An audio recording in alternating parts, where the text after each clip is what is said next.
નમસ્કાર, nonstop national bulletin સાથે હું છું દેવાંગ। જોઈશું સમાચાર નોનસ્ટોપ અંદાજમાં।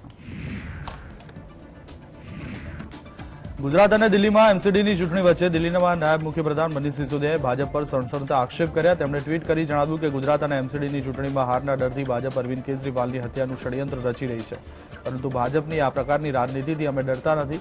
મનીષ સિસોદિયાએ જણાવ્યું હતું કે ભાજપ એમસીડીમાં 15 વર્ષના કાર્યકાળ દરમિયાન પોતાની જવાબદારી નિભાવવામાં નિષ્ફળ રહી છે, જેનો જવાબ દિલ્હીની જનતા આપવાની છે। अरविंद केजरीवाल जी को बदनाम करने की खूब कोशिश की, तरह तरह के बयान देकर गाली गलौज करके खूब उनको मोरल डाउन करने से लेके उनको नीचे लाने की बहुत कोशिश की इन्होंने, लेकिन ये किसी भी कोशिश में कामयाब नहीं हुए। દિલ્હીમાં એમસીડીની ચૂંટણીને લઈને રાજનીતિ ગરમાઈ છે। ભાજપના સાંસદ મનોજ તિવારીએ જણાવ્યું કે આમ આદમી પાર્ટીના નેતા સંદીપ ભારદ્વાજને ટિકિટ આપવાનો ભરોસો આપવામાં આવ્યો હતો, પરંતુ બાદમાં ટિકિટને પૈસા લઈ વેચવામાં આવી। મનોજ તિવારીએ કહ્યું કે આપના નેતા સંદીપ ભારદ્વાજે આપઘાત નહીં પણ હત્યા કરી છે અને હવે આમ આદમી પાર્ટી અને દિલ્હીના નાયબ મુખ્યપ્રધાન અમારી ઉપર આક્ષેપ કરી રહ્યા છે। तो उनको चाहता हूं कि वो सुरक्षित रहे। जिस प्रकार से उनके विधायक पिट रहे हैं, जिस प्रकार से उनका एक कार्यकर्ता मौत के मुंह में समा गया है, ये सारी स्थितियां बड़ी चिंताजनक हैं। हमारा ट्वीट पढ़े, हम क्या लिखे हैं। और ये जो ये हत्या की और हत्या की धमकी की जो स्क्रिप्ट है ना, ये आम आदमी पार्टी की बहुत पुरानी है। ये सब देखिए हमारे पास क्या है, ये देखिए, ये सब के मनीष सिसोदिया जी का ट्वीट है। केजरीवाल की हत्या करवाना चाहती है बीजेपी। किस डेट की है? ये 2019 में है। ये अलग अलग डेट है। तो ये तो हर साल खाली साल बदलता है, इनका आरोप यही रहता है। દેશની રાજધાની દિલ્હીના લીગર પોલિસી કૌભાંડમાં કેન્દ્રીય તપાસ સંસ્થાએ ચાર્જશીટ દાખલ કરી છે। રાવ જેવની કોર્ટમાં દાખલ કરવામાં આવેલી ચાર્જશીટમાં સીબીઆઈએ આમ આદમી પાર્ટીના વિજય નાયર, અભિષેક બોયનપલ્લી અને અન્ય લોકોને આરોપી બનાવ્યા છે। સ્પેશિયલ સીબીઆઈ જજ એમ કે નાગપાલ સમક્ષ ચાર્જશીટ દાખલ કરાઈ છે। હવે ચાર્જશીટ પર સુનાવણી હાથ ધરાશે। મીડિયા અહેવાલો મુજબ આ કેસની ખાસ બાબત એ છે કે ચાર્જશીટમાં નાયબ મુખ્યમંત્રી મનીષ સિસોદિયાનું નામ નથી। ઉલ્લેખનીય છે કે રાજધાની દિલ્હીની અરવિંદ કેજરીવાલ સરકાર પર લીકર પોલિસીના નામે કૌભાંડ આચરવાનો આક્ષેપ કરાયો છે।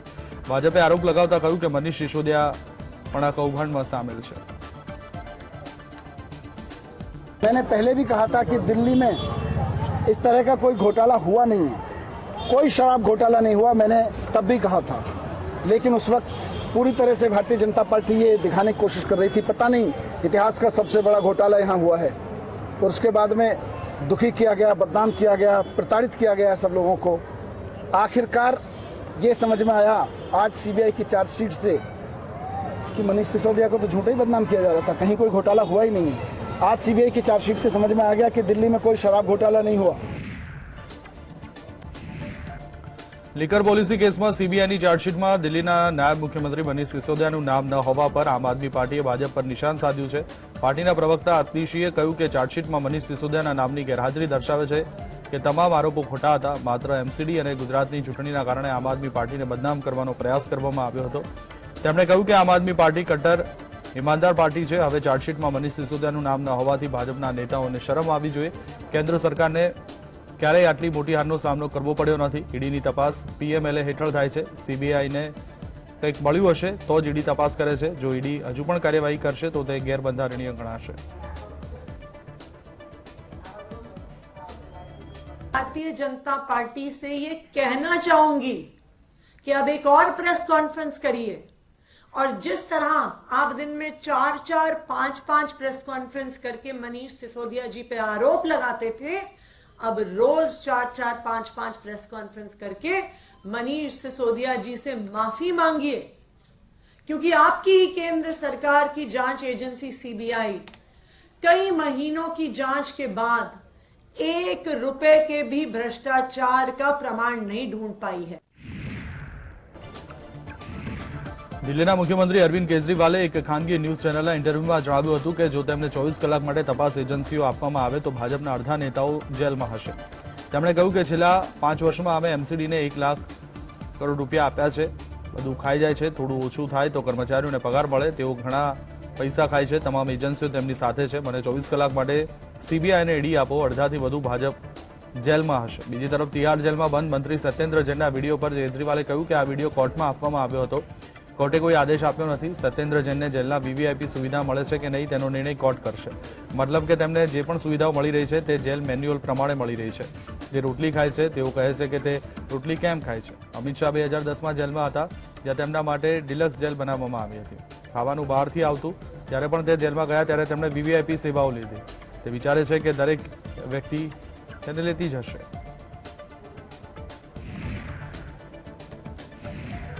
દિલ્હીમાં આગામી 4 ડિસેમ્બરે કોર્પોરેશનની ચૂંટણી થનાર છે, ત્યારે કેન્દ્રીય મંત્રી પિયુષ ગોયલે દિલ્હીના મુખ્યપ્રધાન અરવિંદ કેજરીવાલ પર શાબ્દિક પ્રહાર કરતા કહ્યું કે આપ સરકાર દિલ્હીમાં લોકોની સેવા કરવામાં, ઝૂંપડપટ્ટીના પુનર્વસન અને લોકોને સુવિધાઓ આપવામાં નિષ્ફળ નીવડી છે.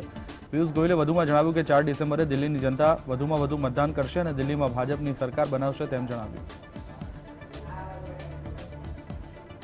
जो सरकार भ्रष्टाचार के विरुद्ध लड़ाई में लड़कर दिल्ली वासियों ने उनको मौका दिया, बहुत सारे वादे किए गए, उन वादों के आधार पर आज से 8 साल पहले जो सरकार बनी थी वो लगभग हर वादे पर फेल निकली. कोई भ्रष्टाचार के ऊपर जब चर्चा होती है, दिल्ली सरकार के नेताओं के पास कोई आज तक जवाब नहीं है. कोई आज तक बता नहीं पाया कि जेल मंत्री को जेल के अंदर ये सुविधाएं किस आधार पर दी जा रही हैं. कोई उसका रिस्पॉन्स आज तक हमने नहीं देखा. દિલ્હીમાં એમસીડીની ચૂંટણી પહેલા ભાજપે આમ આદમી પાર્ટી પર મોટો આરોપ લગાવ્યો છે. ભાજપના નેતા ગૌરવ ભાટિયાએ જણાવ્યું કે દિલ્હીમાં ભ્રષ્ટાચારની કટ્ટર ગેરંટી અરવિંદ કેજરીવાલ છે. દિલ્હીમાં 1300 કરોડનું ક્લાસરૂમ કૌભાંડ આચરવામાં આવ્યું અને ટેન્ડર વગર આપવામાં આવેલ કામની કિંમત પણ વધારી દેવામાં આવી. સમગ્ર કૌભાંડ વિજિલન્સ રિપોર્ટ સામે આવ્યા બાદ સામે આવી છે અને આમ આદમી પાર્ટીના કૌભાંડ મુદ્દે દિલ્હીના સીએમ અરવિંદ કેજરીવાલ ચૂપ છે.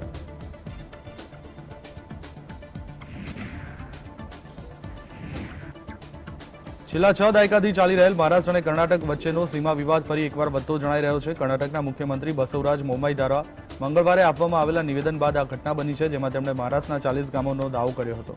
ત્યારથી મહારાષ્ટ્રના નાયબ મુખ્યપ્રધાન દેવેન્દ્ર ફડણવીસ અને કર્ણાટકના મુખ્યપ્રધાન બોમ્માઈ વચ્ચેની બયાનબાજી તેજ થઈ ગઈ છે. ફડણવીસે એમ પણ કહ્યું છે કે મહારાષ્ટ્રનું કોઈ ગામ ક્યાંય નહીં જાય. જોકે સરહદ વિવાદનો આ મામલો સુપ્રીમ કોર્ટમાં પેન્ડિંગ છે. માનવામાં આવી રહ્યું છે કે સુપ્રીમ કોર્ટ આ અંગે ટૂંક સમયમાં સુનાવણી કરી શકે છે. મહારાષ્ટ્ર અને કર્ણાટક વચ્ચે પેલાગવી પર દાયકાઓ જૂનો સરહદ વિવાદ બંને પક્ષોના તાજેતરના નિવેદનોને કારણે ફરી ચર્ચામાં છે. બોમ્માઈએ સોમવારે કહ્યું કે સુપ્રીમ કોર્ટમાં સરહદ વિવાદનો મુદ્દો ઉઠાવવા માટે તેમણે વરિષ્ઠ વકીલોની મજબૂત કાનૂની ટીમ બનાવી છે. આ વિવાદ 1960ના દાયકામાં ભાષાકીય આધાર પર રાજ્યોના પુનર્ગઠન પછીનો છે. ભાષાકીય આધાર પર મહારાષ્ટ્ર બેલાગવી પર દાવો કરે છે, જે સ્વતંત્રતા સમયે બોમ્બે પ્રેસિડેન્સીનો ભાગ હતો.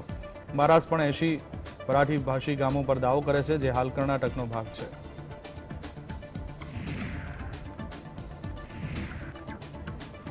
મહારાષ્ટ્ર અને કર્ણાટક વચ્ચેનો સીમા વિવાદ ફરી ભડક્યો છે. દરમિયાન મહારાષ્ટ્રના મુખ્યમંત્રી એકનાથ શિંદેએ કહ્યું કે તેમની સરકાર મહારાષ્ટ્રની 1 ઇંચ પણ જમીન જવા દેશે નહીં. એમ શિંદેએ કહ્યું, અમે સરહદી વિસ્તારમાં મરાઠી લોકોને ન્યાય આપવા માટે કામ કરી રહ્યા છે. 40 ગામોના પ્રશ્નો ઉકેલવાની જવાબદારી અમારી સરકારની છે.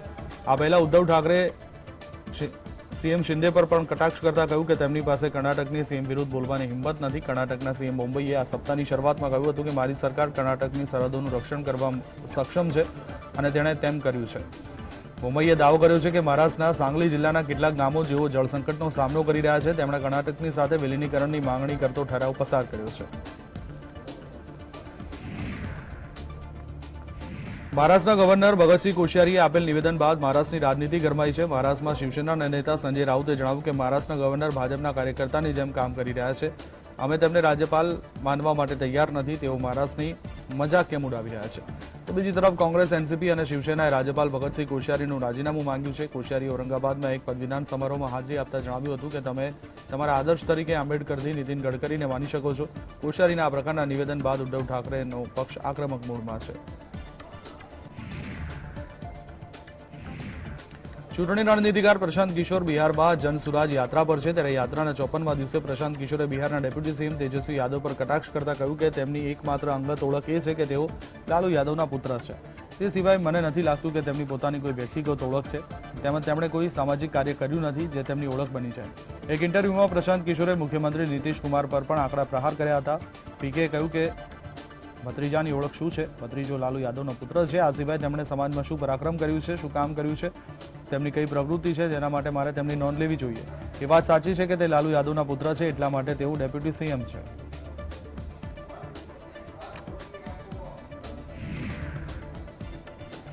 મધ્યપ્રદેશમાં રાહુલ ગાંધીની ભારત જોડો યાત્રા વિવાદમાં આવી હતી ત્યારે ભાજપના નેતાઓએ સોશિયલ મીડિયા પર એક વિડીયો જાહેર કર્યો જેમાં દાવો કરવામાં આવ્યો હતો કે યાત્રા દરમિયાન પાકિસ્તાન જિંદાબાદના નારા લગાવવામાં આવ્યા હતા.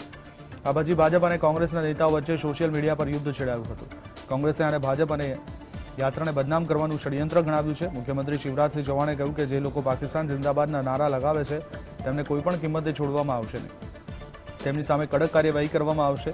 શિવરાજ સિવાય બીજેપીના ઘણા નેતાઓએ સોશિયલ મીડિયા પર કોંગ્રેસ પર નિશાન સાધ્યું.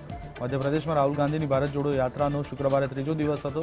આ યાત્રા હાલમાં ખરગોન જિલ્લામાંથી પસાર થઈ રહી છે, જેમાં પ્રિયંકા ગાંધી, તેમના પતિ રોબર્ટ વાડ્રા, પૂર્વ સીએમ કમલનાથ, દિગ્વિજયસિંહ સહિત ઘણા વરિષ્ઠ નેતાઓ સામેલ થયા હતા. ભારત જોડો યાત્રાના વિડીયો પર થયેલ હંગામા વચ્ચે શિવરાજસિંહે લખ્યું, ભારત જોડો યાત્રામાં પાકિસ્તાન જિંદાબાદના નારા લાગ્યા. તે ભારતને એક કરવા માટે છે કે ભારતને તોડનારાઓને એક કરવા માટે? ભારત પહેલા પણ તૂટી ગયું છે, શું ફરી ભારતને તોડવાનો ઈરાદો છે? વડાપ્રધાન નરેન્દ્ર મોદીએ શુક્રવારે આસામમાં સેનાપતિ લચિત બોરફુકનની 400મી જયંતિ નિમિત્તે યોજાયેલ સમારોહમાં હાજરી આપી હતી. આ તકે વડાપ્રધાને કહ્યું કે ભારતના ઇતિહાસને દબાવી દેવામાં આવ્યો. પહેલા જાણીજોને વિદેશી એજન્ડા વધારવાનું કામ કરવામાં આવ્યું. ભારતનો ઇતિહાસ માત્ર ગુલામીનો ઇતિહાસ નથી, આ યોદ્ધાઓનો ઇતિહાસ છે. અત્યાચારીઓ સામે અભૂતપૂર્વ બહાદુરી અને બહાદુરી બતાવવાનો ઇતિહાસ છે. અમે આ ભૂલોને સુધારી રહ્યા છે. પીએમએ કહ્યું કે દુર્ભાગ્યવશ આઝાદી પછી પણ આપણને એ જ ઇતિહાસ શીખવવામાં આવ્યો જે ગુલામીના સમયમાં ઘડવામાં આવ્યો હતો. આઝાદી પછી આપણને ગુલામ બનાવનાર વિદેશીઓનો એજન્ડા બદલવાની જરૂર હતી, પરંતુ એવું થયું નહીં. દેશના દરેક ખૂણામાં ભારત માતાના બહાદુર પુત્રો અને પુત્રીઓએ કેવી રીતે આતંકવાદીઓ સામે લડ્યા અને પોતાનું જીવન સમર્પિત કર્યું તેમની કહાનીઓને જાણી જોઈને દબાવવામાં આવી હતી. આ દરમિયાન તેમણે સેનાપતિ લચિતના યોગદાનને યાદ કર્યું અને દેશના ઇતિહાસ અંગે પોતાના વિચારો રાખ્યા. भारत में जब भी कोई मुश्किल दौर आया, कोई चुनौती खड़ी हुई, तो उसका मुकाबला करने के लिए कोई न कोई विभूति अवतरित हुई है. हमारी आध्यात्मिक और सांस्कृतिक पहचान को बचाने के लिए हर कालखंड में संत आए, मनीषी आए. भारत को तलवार के जोर से कुचलने का मंसूबा पाले, आक्रमणकारियों का मां भारती के कोख से जन्मे वीरों ने डटकर मुकाबला किया. लासित बोरफुकन भी देश के ऐसे ही वीर योद्धा थे. કોંગ્રેસની ભારત જોડો યાત્રા પહેલા રાજસ્થાન કોંગ્રેસમાં ફરીવાર રાજકીય સંગ્રામ શરૂ થયો છે. રાજસ્થાનના નાયબ મુખ્યપ્રધાન સચિન પાયલટે જણાવ્યું કે તમામ લોકોએ એક દિવસ ખુરશી ખાલી કરવી જ પડે છે. પાયલટે આ નિવેદન તેના જવાબમાં આપ્યું જ્યારે સીએમ અશોક ગેહલોતે પાયલટને નિકમ્મા અને ગદ્દાર ગણાવ્યા હતા. તો બીજી તરફ અશોક ગેહલોતે એક નિવેદનમાં જણાવ્યું હતું કે પાયલટ પાસે 10 ધારાસભ્ય પણ નથી, તેઓ ગદ્દાર છે અને જનતા તેમને સાથ નહીં આપે. ગદ્દાર ક્યારેય મુખ્યપ્રધાન બની શકે નહીં. ગેહલોતે આ પ્રકારનું નિવેદન એવા સમયે આપ્યું જ્યારે સચિન પાયલટ મધ્યપ્રદેશમાં રાહુલ ગાંધીની ભારત જોડો યાત્રામાં સામેલ થઈને પરત આવી રહ્યા હતા. ગેહલોતના જવાબમાં પાયલટ જણાવ્યું કે ગેહલોતે સિનિયર નેતાની જેમ વ્યવહાર કરવો જોઈએ.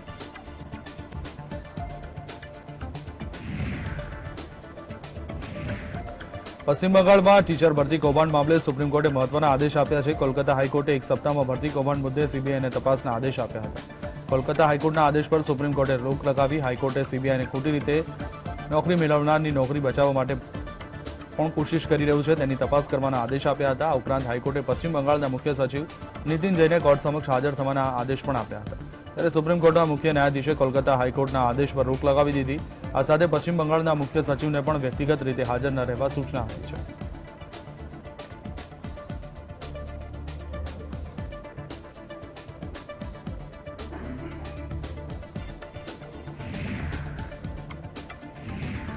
નાણાકીય વર્ષ 2023-24 માટે વાર્ષિક બજેટ તૈયાર કરવાની કવાયત શરૂ થઈ ગઈ છે. કેન્દ્ર સરકારે બજેટ 2023-24 માટે ચર્ચાની પ્રક્રિયા શરૂ કરી દીધી છે. નાણામંત્રીએ રાજ્યોના નાણાં મંત્રીઓ સાથે મુલાકાત કરી અને બજેટ અંગે તેમના મંતવ્યો મેળવ્યા. આગામી બજેટ માટે બેઠકોનો સિલસિલો શરૂ થયો છે, જે ક્રમમાં એફએમ નિર્મલા સીતારમણની અધ્યક્ષતામાં દિલ્હીમાં દેશમાં તમામ રાજ્યોમાં નાણાં પ્રધાનો અને કેન્દ્ર શાસિત પ્રદેશોના વડાઓ સાથે પ્રી બજેટ બેઠક યોજાઈ હતી। બજેટ પહેલા આવી બેઠકો દ્વારા એ જાણવાનો પ્રયાસ કરવામાં આવી રહ્યો છે કે રાજ્યોના સૂચનો શું છે અને તેમની માંગણીઓ શું છે, જેથી કરીને સર્વસમાવેશક બજેટ રજૂ કરી શકાય। અગાઉ નાણાપ્રધાન નિર્મલા સીતારમણે મંગળવારે કૃષિ અંગે ચર્ચા કરી હતી અને તેમની અધ્યક્ષતામાં ત્રીજી પૂર્વ બેઠક યોજી હતી। ફૂડ પ્રોસેસિંગ ઉદ્યોગના નિષ્ણાંતોના જૂથ સાથે બજેટ પર ચર્ચા કરી હતી। सरकार का इसलिए अभिनंदन भी किया है कि उन्होंने 1 लाख करोड़ की कैपिटल ग्रांट की स्कीम निकाली है, जिसमें 50 इयर्स का इंटरेस्ट फ्री लोन वो दे रहे हैं और महाराष्ट्र को इसमें सबसे बड़ा फायदा हुआ है। करीब 6,800 करोड़ महाराष्ट्र को मिले और हमने 3,000 करोड़ रुपए और 2,900 करोड़ का एक और प्रस्ताव दिया है। मेरी अपेक्षा है कि वो भी हमको प्राप्त होगा। इसके हद तक जीएसटी कंपेंसेशन का भी करीब पैसा महाराष्ट्र को मिला है। कल ही 2,000 करोड़ रुपया मिला है। अभी जो सीएजी ऑडिट है वो ऑडिट होने के बाद और 13,000 करोड़ रुपया हमको मिलेगा, तो उसमें भी भारत सरकार ने काफी हमको मदद की है। भी हमने जो 2-3 चीजों को लेकर के जो निवेदन किए हैं विशेष तौर से उसमें प्रमुख रूप से हमारा हिमाचल प्रदेश में टूरिज्म और ज्यादा प्रमोट हो, उसके लिए कनेक्टिविटी का इश्यू है। By road connectivity, by air connectivity और रेलवे कनेक्टिविटी, इसको ज्यादा से ज्यादा प्रावधान किया जाए, उस सारी चीज के लिए हमने आग्रह किया है। ભીલવાડા શહેરમાં ગુરુવારે કેટલાક યુવકોએ 2 યુવકોની ગોળીમારી હત્યા કરી નાખી હતી, જેમાં એક યુવકનું મોત થયું હતું। એસપી આદર્શ સિદ્ધુએ જણાવ્યું કે હત્યા કેસમાં 2 આરોપીને કસ્ટડીમાં લેવામાં આવ્યા છે। શહેરના કોતવાલી પોલીસ સ્ટેશન વિસ્તારમાં આવેલ બદલા ચોરાહામાં દિવસે ફાયરિંગ કરવામાં આવ્યું હતું। ફાયરિંગમાં ગંભીર રીતે ઘવાયેલા યુવકનું સારવાર દરમિયાન મોત નીપજ્યું છે, જેમાં એક ગંભીર રીતે ઘાયલ થયા છે। ઘટના પછી જિલ્લા હોસ્પિટલમાં પણ તોડફોડ કરવામાં આવી હતી। વધતા જતા હંગામાને જોતા વહીવટીતંત્રે સાંજે 7 વાગ્યાથી આગામી 48 કલાક માટે ચોખ્ખો પ્રતિબંધ લગાવી દીધો હતો। આ મામલે અજમેર રેન્જના આઈજી રૂપેન્દ્રસિંહે જણાવ્યું કે પ્રાથમિક દ્રષ્ટિએ આ હત્યા બદલો લેવા જેવી લાગે છે, કારણ કે આ હત્યા લગભગ 6 મહિના પહેલા શહેરમાં થઈ હતી, જેમાં આ ઘટનાનો ભોગ બનનારને અગાઉની घटनाમાં આરોપી બનાવવામાં આવ્યા હતા। का जो मर्डर केस है, जिसमें 2 लड़के मोटरसाइकिल पे जा रहे थे और पीछे से एक स्कूटी पे 2 लड़कियों ने आकर उन पे फायर किया, बड़ी क्लोज रेंज से फायर किया। घटनास्थल को देखने के ये चीज़ क्लियर होती है और उनमें से दोनों को गोली लगी और उनमें से एक की मृत्यु हो चुकी है, एक घायल है जो कि हॉस्पिटलाइज है। और जो इसमें एक्यूज्ड हैं उनकी पहचान हो चुकी है और पुलिस टीम्स उनके रेड्स कर रही हैं। और जब प्रथम दृष्टया जो है ये रिवेंज फुल मर्डर लग रहा है, क्योंकि 6 महीने पहले इन्हीं दोनों फैमिलीज़ के अंदर एक मर्डर हुआ था और ये वाला जो आज का मर्डर है उसी की ही रिवेंज दिख रहा है। આ વખતે ઉત્તર પ્રદેશના પ્રયાગરાજમાં યોજાનાર મહાકુંભને લઈને તૈયારીઓ શરૂ કરી દેવામાં આવી છે। મહાકુંભ મેળા પહેલા વર્ષ 2023માં મહામેળો યોજાનાર છે, તેને લઈ તૈયારીઓનું રિહર્સલ કરવામાં આવ્યું હતું। વર્ષ 2019માં યોજાયેલ મહાકુંભ મેળામાં અંદાજે 24 કરોડ ભક્તોએ સંગમમાં ડૂબકી લગાવી હતી। આ વખતે મહાકુંભ મેળામાં વધુ સંખ્યામાં ભક્તો ઉમટી પડે તેવી ધારણા છે, જેના કારણે તંત્ર દ્વારા અત્યારથી તૈયારીઓ શરૂ કરી દેવામાં આવી છે। તો બીજી તરફ યુપી સરકારે પણ મહાકુંભને લઈ તૈયારીઓ શરૂ કરી દીધી છે। डबल इंजन सरकार प्रयागराज के कुंभ मेले को दिव्य और भव्य, सुरक्षित, सुव्यवस्थित बनाने के लिए कोई कमी नहीं छोड़ेगी और दीपावली 2024 तक जो भी लक्ष्य तय किए जाएंगे उन्हें पूरा करने का भी आज निर्देश माननीय मुख्यमंत्री जी ने दिया है। और आज की बैठक मैं प्रयागराज के कुंभ की दृष्टि से कहूं तो अत्यधिक महत्वपूर्ण है। प्रयागराज के दृष्टि से अर्ध कुंभ के समय बहुत विकास हुआ है, लेकिन मैं यही कह सकता हूं कि 2019 में जो विकास हुआ वह तो झांकी थी और असली पिक्चर 2025 के कुंभ में दिखाई देगी। और महाकुंभ में 40 करोड़ श्रद्धालुओं को आने की हम लोग अपेक्षा कर रहे हैं कि उतने आएंगे और उसकी दृष्टि से आज मुख्यमंत्री जी ने बैठक ली थी। सभी मंत्रीगण थे, डिप्टी सीएम्स थे, अधिकारी थे और विशेष रूप से मुख्यमंत्री जी ने जो आदेश दिए हैं उस दिशा के अंदर नई नई योजनाएं आ रही हैं। वो एक प्रकार से जो कुंभ है वो स्वच्छ कुंभ, निर्मल और सुरक्षित कुंभ की दृष्टि से, और स्वच्छ कुंभ है तो 40 करोड़ के दृष्टि से पिछली दफे जो स्वच्छ कुंभ बना था और यूनिसेफ का उसमें તો ગુજરાત વિધાનસભાની 182 સીટમાંથી 13 સીટ અનુસૂચિત જાતિ અને 27 સીટ અનુસૂચિત જનજાતિ માટે અનામત છે। આ ઉપરાંત અનેક એવી સીટ છે જ્યાં SC/STના મતદારો હારજીત નક્કી કરે છે। પહેલી અને 5મી તારીખે થનાર મતદાનમાં 50 સીટો બાજી પલટાવી શકે છે। ગુજરાતમાં અગાઉની તમામ ચૂંટણીઓમાં ભારતીય જનતા પાર્ટી અને કોંગ્રેસ વચ્ચે જંગ રહેતો, ત્યારે હવે આ વખતે આમ આદમી પાર્ટીએ પણ એન્ટ્રી લીધી છે। ત્રિપાખીઓ જંગ જામશે ત્યારે પરિણામ રસપ્રદ જ રહેશે। 2012માં અમદાવાદ, ગાંધીનગર શહેરી વિસ્તાર, કચ્છ, ઉત્તર અને મધ્ય ગુજરાતની કેટલીક SC બેઠક ઉપર બીજેપી આગળ હતી અને અનુસૂચિત જાતિ પ્રભાવિત મત વિસ્તારોમાંથી 20માંથી 15 સીટ જીતવામાં સફળ રહી હતી। ત્યારે કોંગ્રેસે 5 સીટ ઉપર વિજય ધ્વજ લહેરાવ્યો હતો।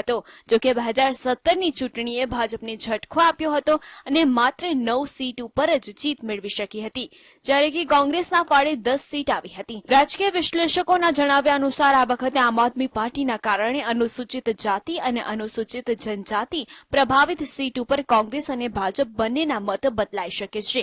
ભાજપનો ઇતિહાસ રચવા માટે, કોંગ્રેસ સત્તામાં ફરીથી આવવા માટે, આમ આદમી પાર્ટી પોતાનું અસ્તિત્વ સાબિત કરવા માટે સંઘર્ષ કરતા જોવા મળી રહ્યા છે। Bureau report, GSTV।